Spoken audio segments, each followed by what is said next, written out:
Whoa! Hey! Don't touch me!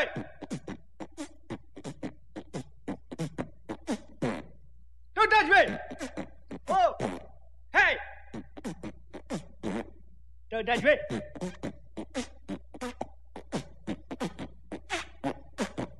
Hey! Hey! Don't touch me! Don't touch me!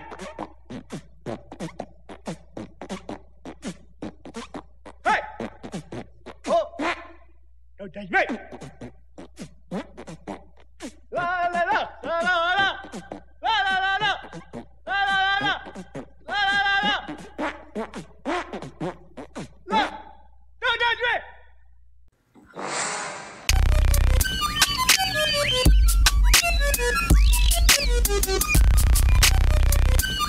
Okay. Hi guys, it's Miss Meyer with another episode of the Miss Meyer Show. So today we are continuing on with Chapter 7, Part 3, and it's not a really big part, but it is something that we have to kind of go over and spend some time on, but it's not a lot. So that's good, because this week on Tuesday, I'm not going to be there. I'm not there today on Monday, if you're watching this on Monday, and I'm not going to be there on Tuesday. So if you're, in the class, whatever, you're not going to see me, but I'm coming back. I just had to just run a couple of errands and do some little things, but I will be back shortly, so you don't have to miss me too much. So what we're doing here is we're focusing on pages 261 to 266 in your textbook. So there's really not a lot of pages, and you can definitely handle that. So what we're going to be talking about is what's going on after the Civil War. So the Civil War is now over. General Lee surrendered to General Grant at Appomattox Courthouse and basically ended the Civil War. But now came the issue of finding a way to get the southern states back into the Union. Now, this was not something that was easily done because not everybody agreed on the best way to do this. So, like, I'll take this stupid thing out of my hair. Ugh, I don't like it. My hair, girls, I don't know, and guys, I don't know, everybody, I guess. Y'all know that I am in a continual struggle with my hair. It is a daily battle that I usually do not win, but it's just insane. There's nothing I can do with it. It's just, this is it. This is it. This is awful. I'm gonna start wearing wigs. That's what I swear. I'm gonna be like Wendy Williams and wear a different wig every day. I mean, for real. Look at this. Look at this. It's horrible. This is how bad it is. I mean, look at this. It's craziness. I got crazy hair. It's the bane of my existence. Anyway, so this is what we're going to be doing. So we talked about how it's over. So now Lee has surrendered to Grant, and now begins the process. Oh my goodness, don't even look at my hair. The process of re-entering the southern states into the Union. Now this is a process that's as good as it's going to get, okay? This is a process known as Reconstruction, because they were reconstructing the South in basically the whole kind of way of doing things. I'm just going to adjust my camera a little bit so that it's a more favorable angle, because I'm old. So now this, like I said before, not everyone agreed for how to do this. There was a lot of animosity on both sides. So there was not, a complete cohesive way of saying, this is how we're going to get everybody back in the Union. We're going to do it this way. We're going to follow this plan. That was not happening. And it was really a lot of tension between the radical Republicans and your more moderate Republicans. Remember, Abraham Lincoln was the first Republican president that was elected. Now, when the war was over, Lincoln's whole idea was to get the South back into the Union as quickly as possible, and like to just get everybody back. Just let's go back to the way that things were. Let's continue working. Let's do this thing together, because they didn't want to be and have all this kind of turmoil in their country. I mean, we were still, kind of watching our backs when it came to England and France and all those other kind of places. So if we were still vulnerable and fighting with ourselves, and we would be vulnerable to other countries who could come in and, take over. So Lincoln wanted everybody back as soon as possible. But this was the problem, because there were so many people, especially the radical Republicans, who truly believed that the South should be punished for what they did. Kind of like if you break a rule, you know, your mom or dad, your mama, your papa, whomever, they're going to punish you so that you don't do it again, right? You'll be like, I'm not going to do that again. Well, they wanted the South to see that. Say, hey, you know what? You can't just say, I'm going to secede from the Union and decide you're going to go form your other country. There are repercussions and consequences for your actions. So it's kind of like the more strict parent. But Lincoln said, look, I agree, we have to figure some way out to deal with this, but right now, our union, our country, as a cohesive country, as the United States of America, and I don't know what's going on, my computer over here is starting to go, because I've got 3 screens, but there it is. As the United States of America, we need to come together as a cohesive unit. That's what our main focus should be. And there were a lot of people that didn't like this. I'm telling you, Lincoln was not this super popular president. Like today, you know, everyone's like, oh, Abraham Lincoln. He wasn't. He was not. He had a lot of people on both sides, North and South, that really disliked him and didn't want to do what he thought. There were people that thought that he was too harsh. There were people that thought he was too lenient. And his own vice president would, you know, kind of feel like, oh, no, Lincoln, you know, don't listen to Lincoln. But Lincoln's main idea was to kind of get everybody back together as soon as possible. So what he did is he came up with something called the 10% plan. This was his plan to get the South back into the Union. So in his plan, he said that when 10% of the voters who had voted in the 1860 election, okay, so remember the 1860 election was the one that he was in. Now remember though, the South didn't really adequately vote because they didn't even have Lincoln on the ballot. So it was kind of like a gray area here. But the 10% plan said that when 10%, that's not a lot. That is so not a lot. So 10% of the citizens who voted in the 1860 presidential election, once they swore an oath of loyalty to the United States, which basically said, I am loyal to the United States, I am not loyal anymore to what was once the Confederate States of America. I'm an American. So once 10% did that, which is not a lot, they would be able to come back into the United States and to select some representatives to represent them in Congress, and they could, you know, now be part of the United States again. They could even have representation in Congress and in the Senate. Well, Congress is Senate and House.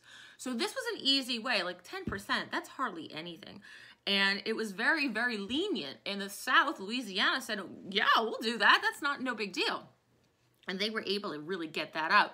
Now, what this 10% plan did not do, and what the Civil War did not do, was to grant freed slaves the opportunity to vote. It basically said, you're no longer slaves, slavery is over, but it never specified you get the right to vote. Like we want you to participate in government. That was not part of anything that was going on in the Civil War.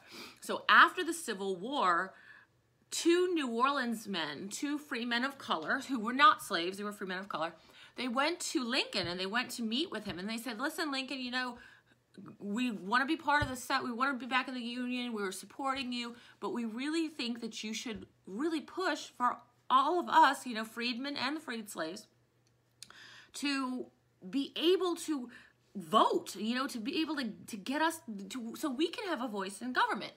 Well, Lincoln, you know, today what we see him is, and a lot of it is just, you know, propaganda, it really is. But, you know, he's seen as like this great emancipator and all this kind of stuff. And he did emancipate the slaves with the Emancipation Proclamation.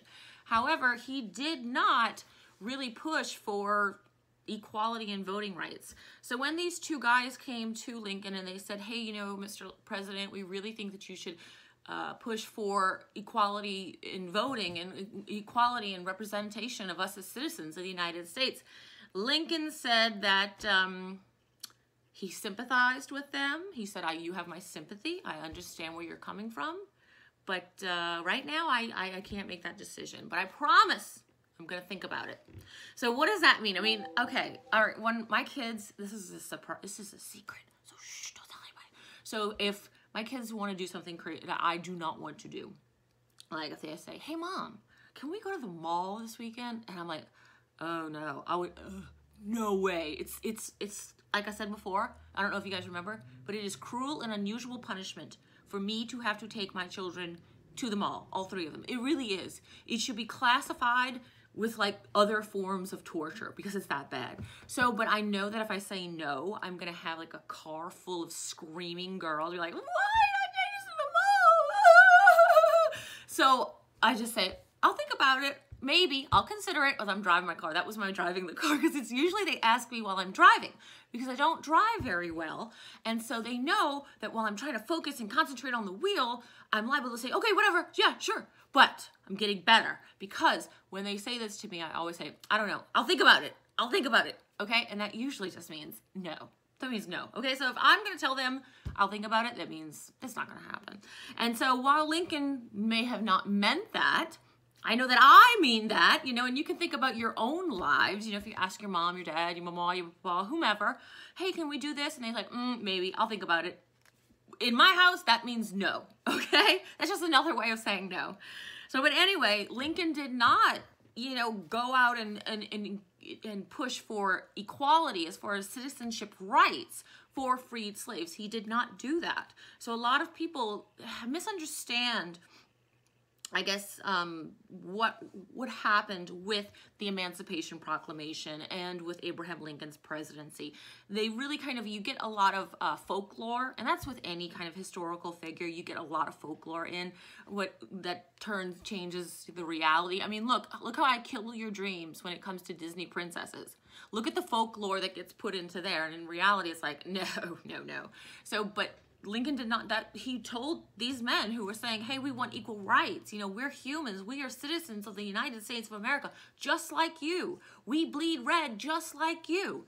And we want to have the opportunity to vote. And Lincoln said, I'll think about it. Okay. So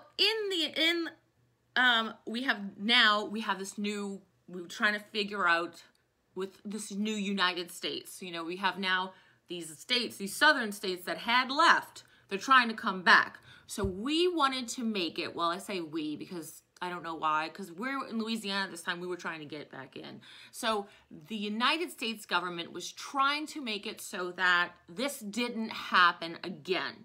Because, you know, when you're dealing with people in general, especially people that have strong opinions like Southerners, you know, we're very strongly opinionated. Very strongly opinionated, okay? And if somebody tells you, it says, you're really opinionated, you can counter back like I do and say, I'm not opinionated. I'm just right.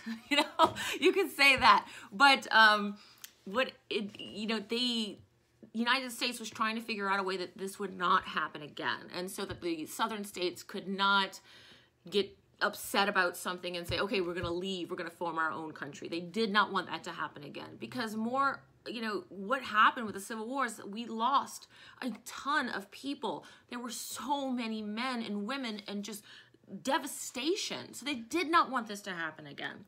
So they had 2 different types of Republicans. You had your Democrats that were pretty much the southern states. They were your southern Democrats. And then you had the Republican Party, which was part of Abraham Lincoln. Now, there were 2 types of Republicans. You had your moderate Republicans and your radical Republicans. Your moderate Republicans were opposed, actually, in the very beginning. They said, no, the freed slaves should not have any right to vote. Andrew Johnson, who became president after Lincoln is assassinated, even went so far as to say that he believed that all of the freed slaves and all African-American people in the United States should leave the country. For real. So when we think about the Civil War, we tend to look with like blinders on and think, oh, North, good, South, bad.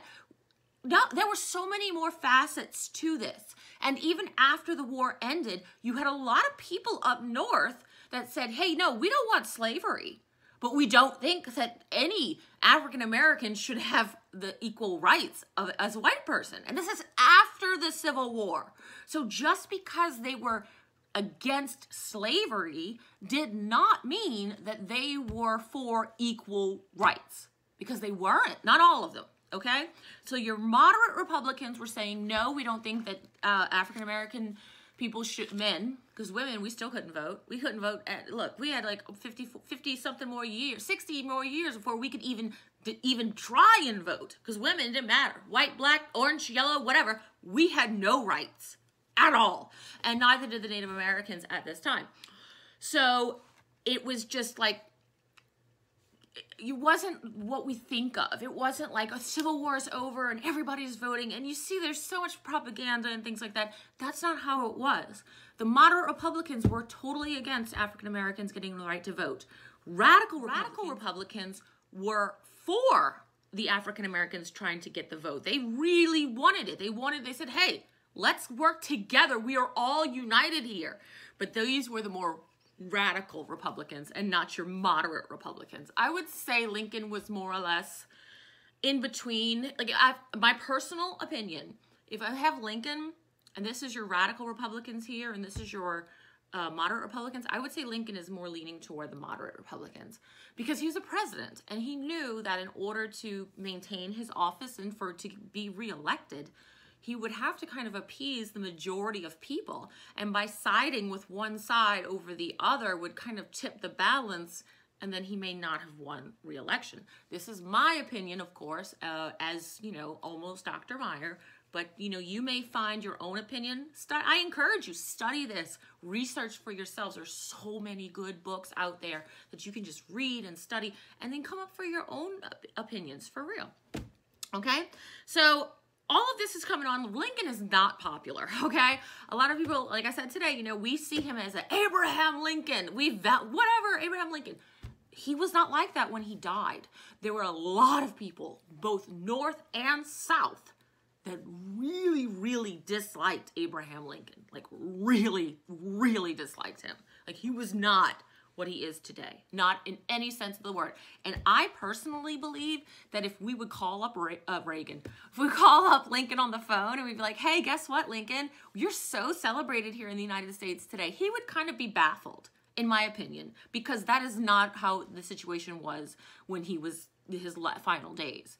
Well, you know, Lincoln, everybody knows this, and if you don't know this, please, you should know this, but Lincoln is assassinated. He is shot by an actor while he's watching a play in Washington, D.C., and he dies. Sometimes he doesn't immediately die. He lingers, and then he dies, but I don't remember how long he lingered, but he did linger. And his wife went off the wall crazy, like truly insane after he died, because they had, like, their kids had died. They lost their youngest son. She went like berserko crazy, okay?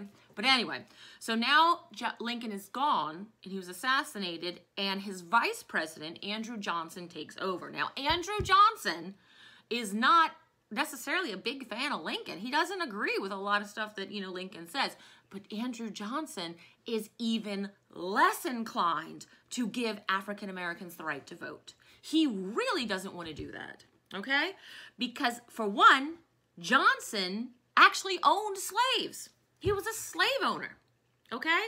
And number two, he believed that most of the Southerners who were fighting in the South were only fighting to defend their homes. They weren't fighting for slavery or anything like that. So he kind of put a positive spin on something that was very, very ugly.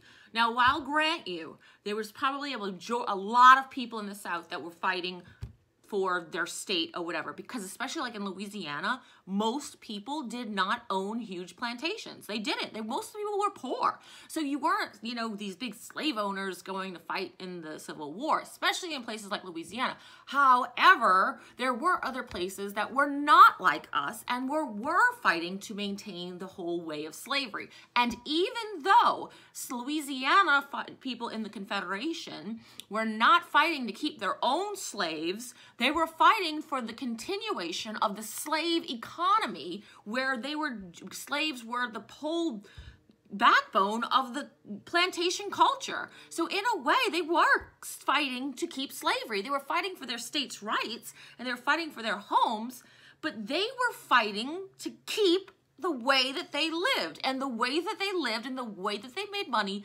was through slavery.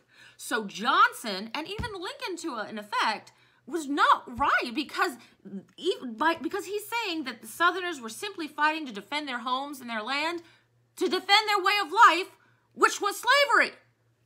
you know, but it's like, just, that's how I am. So anyway, Johnson wanted to get Reconstruction over even faster than Lincoln, and he went even farther than Lincoln and just started pardoning a bunch of high officials in the Confederate Army, just saying, okay, whatever, are you sorry? You're not going to do it again, right? Oh, I'm not going to do it again. You're pardoned. That's kind of like what is going on right now with Vivian. Vivian has a potty mouth, and I don't know where she's learning these words from. I have my suspicions that it's from her older sister. But anyway, so she had said some very potty words, and I said, don't say that again. Oh, I won't, Mama. I won't say it again. I was like, okay, because you don't say that those are ugly words, and you only say pretty words. Okay, I will not say it again. I hear her in the bathtub, beep, beep. I'm like, I just told you said you weren't going to say it again. Well, she's, you know, obviously she's 5. But even still, I mean, look at what's going on here. You can't just say, do you promise not to do it again? Because we're infallible. You know, we're people. We're going to make that's not a good idea, okay? So if you're going to do something, like something really terrible, you know, like when Belle stuck the fork in the in the toaster, I did tell her, don't ever do this again. What did she do? She did it again. And I mean, like, you know, so that wasn't going to work. And so Johnson had a lot of people that didn't like him. He said, you are just awful. You can't do this, because now Johnson's letting people come back into Congress. Even Jefferson Davis, who was the president of the Confederacy, these were the people who were running an entire country and were fighting against the United States. The leaders he was allowing to come back in the United States Congress. That is crazy. And like right after it happened, how are you going to let somebody come back and make these decisions? What's wrong? Well, Johnson, of course, he did not agree with the majority of people, especially the radical Republicans. So they established during Johnson's tenure the 13th Amendment. Now, the 13th Amendment abolished slavery nationwide. It did not give freed slaves the right to vote or equal status as far as citizenship goes. So it did, yes, it did, end slavery, but it did not give them the right to vote.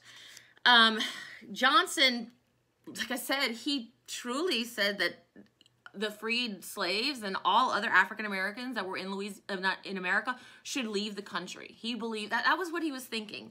So it was just, you can imagine how, you know, these people, these men, these women, all these people that fought and gave their lives, you know, to end this, and people that were so vigilant to end this practice of slavery, to win the war, and then to see their president not doing, you know, just letting everything go back to the way it was. And that was just not the way it was. You know, it was not good.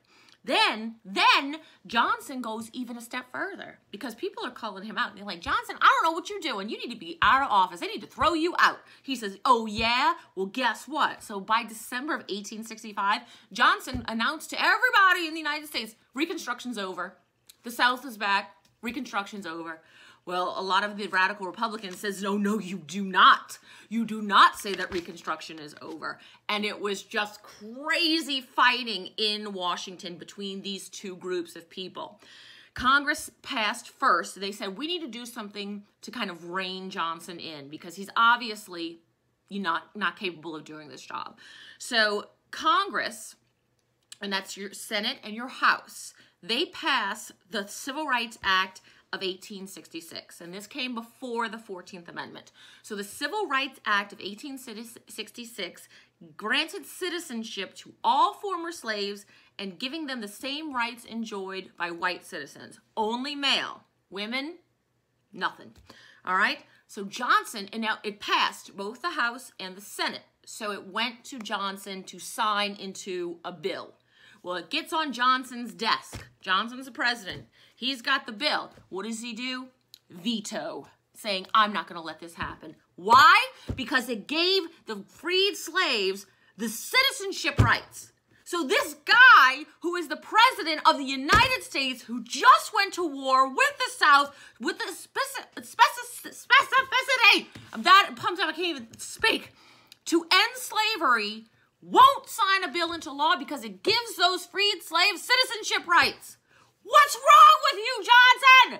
So, obviously, it goes back to the Senate, and the Senate overrides his veto and says, I don't care what you say, Johnson, this is going into effect, and guess what? All the former slaves, they have the right to vote. They're citizens now, and you can't do nothing about it. Boom, drops the mic. Well, Johnson is just so upset now. He's like, in a personal kind of mission to destroy Congress. He's like, hates Congress because Congress is not doing what he wants them to do. And they don't like Johnson. So it's like this, like that kind of fight. Eventually, Congress passes the 14th Amendment. And it says, not only, now the 14th Amendment grants citizenship rights, just like the Civil Rights Act of 1866. But what's really important about the 14th Amendment is that it makes it so it punishes the I can't even speak. It punishes states who do not allow former slaves and African American men the right to vote. It says it is unconstitutional. If they do this, they are acting unconstitutionally against the law, and they will be punished. So it not only is, it's not just, you know, some words on a piece of paper or some statement that whatever. This actively says, if you do this, you are going to face the consequences. Well, you can imagine how Johnson felt about this, okay? Johnson went berserko. He said, I just, you know, I can't, this is not going to happen. It is just unbelievably not going to happen. And Johnson wasn't the only one. There were a bunch of other northern states who felt just like him. That's why when I'm saying it's not so easy to say North bad, I mean the North good, South bad. There were, you know, detractors and people who thought pro-slavery, whatever, voting, whatever, on both sides. So you can't just say that. You can't classify it as that just generally specific. Now, Johnson, he starts really going berserk. He hates Congress. So he starts telling everybody who's going to listen to him how terrible Congress is. Let me tell you how terrible Congress is. Maybe I'm just saying. Say somebody comes up to him and says, hey, guess what, Johnson? I got a new job. I just got a promotion. Yeah? Well, let me tell you about Congress. So it was constant. So all this did was to make people dislike Johnson even more. And he didn't need any more enemies, okay? He did not need them. But that's what he continued to do. It was like he was on a one-track mind, and he believed that Congress was out to get him. Like they were personally coming after him. And anybody who would listen, he was going to tell them about how horrible Congress was. Anybody, okay? So New Orleans, though, gets in on it because, you know, in Louisiana, this is all happening in the United States. Well, in Louisiana, at the same time, we see that they are trying to institute, trying to enforce the 14th Amendment in our state. Well, in New Orleans, they see that they're trying to do this by having, by people, I guess, meeting. They were meeting in New Orleans, and they were meeting to discuss how they were going to extend voting rights to the African Americans and the freedmen in Louisiana. Well, a bunch of people came and decided that they were going to protest this. And so while these people were meeting to discuss how they were going to kind of enforce and establish the 14th Amendment, you had a bunch of people who came and was angry people, like a mob. And a lot of the mob leaders were actually New Orleans police officers. And when that happened, they got into this huge fight. You know, it is New Orleans. And about 200 people were either wounded or killed. So in Louisiana, we also were having a very difficult time with the Reconstruction in the early stages. It wasn't going over well here, and it wasn't going over well in the North or here. So you had all of the places in the United States that were really still in turmoil. One of the biggest mistakes that people can make is when they think that the end of the Civil War meant the end of the turmoil. Oh no! It was just a whole new level of turmoil that was happening. Reconstruction had its own level of craziness that ascended or descended. Ascended means risen up. Okay, so it descended upon the United States. There was a whole nother realm of craziness that was coming. And Louisiana was not immune to it. We were having a lot of issues as well. So that's all I've got for you for this week of the Miss Myers Show. Now, like I said, I won't be there on Tuesday. That's because I won't, but I'll be back on Thursday, and I'm going to have something for you guys to watch, to kind of go over, kind of a flip lesson for you. It's a crash course video. I'm not thrilled about crash course videos, but it's a good supplemental one. He goes so fast, and I personally am like, oh my gosh, slow down, I can't follow you. So it is good for you to watch, though, but when you are filling out your guided notes and studying for your test, do this. I mean, I know I speak quickly, especially when I get all riled up, but you know, the video for Tuesday's class is like I said, supplemental, and the exit ticket that we have this week is going to be on Thursday's class, not Tuesday's class. So you will have an exit ticket for Thursday's class, not Tuesday's. So please remember that, okay? As I'm sure I'm going to get a ton of emails that say this. Miss Myers, is there an exit ticket for watching the crash course? I'm like, no, there's not. Just pay attention.